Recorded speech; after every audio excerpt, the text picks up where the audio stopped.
marketing ad plan for the duration of its product's ban? And without a brand that was already deeply embedded in the minds of its customers? Probably not. But brand Maggi came back, stronger. Tens of millions of Indians are back with Maggi. By early 2020, 4 years after the ban and relaunch, it's almost as if Maggi never left.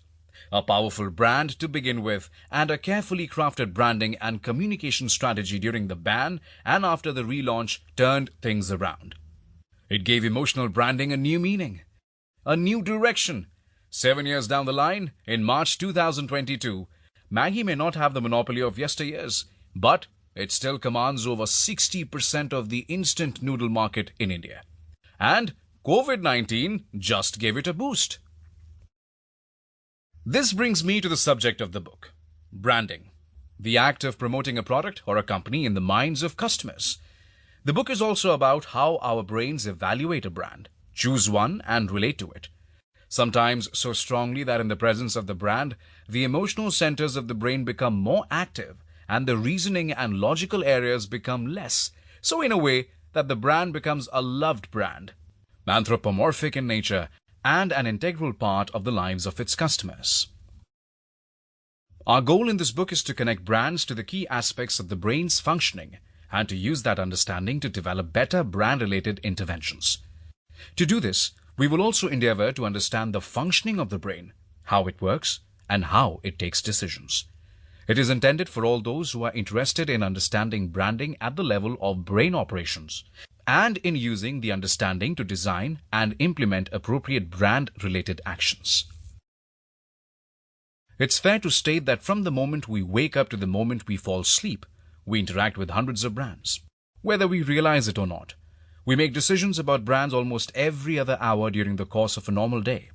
From the second we turn on our phones in the morning, check Instagram, WhatsApp, and Facebook notifications, and pick an app to hail a taxi to get to work, to the very place we choose to work at, everything is all about brands. We are constantly making choices between the brands we associate ourselves with, consciously or unconsciously.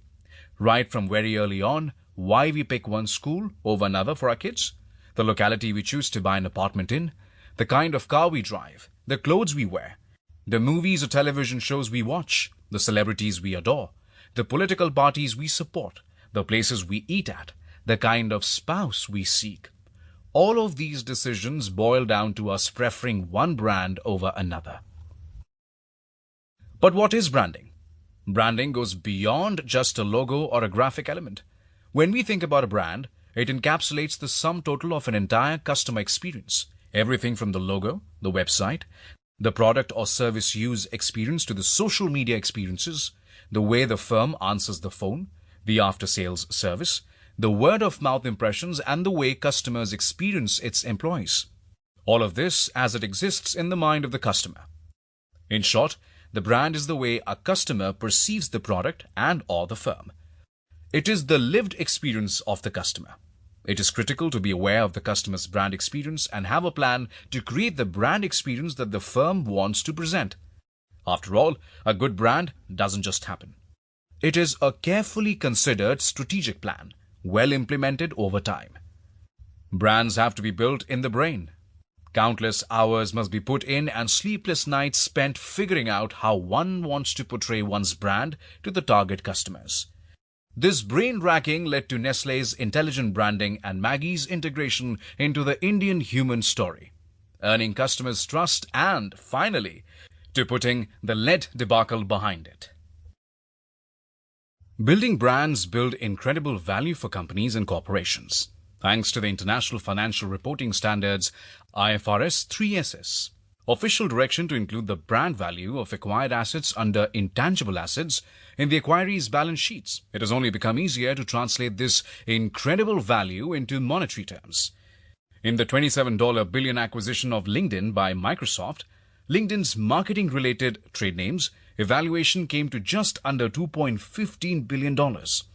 But we don't even have to look that far.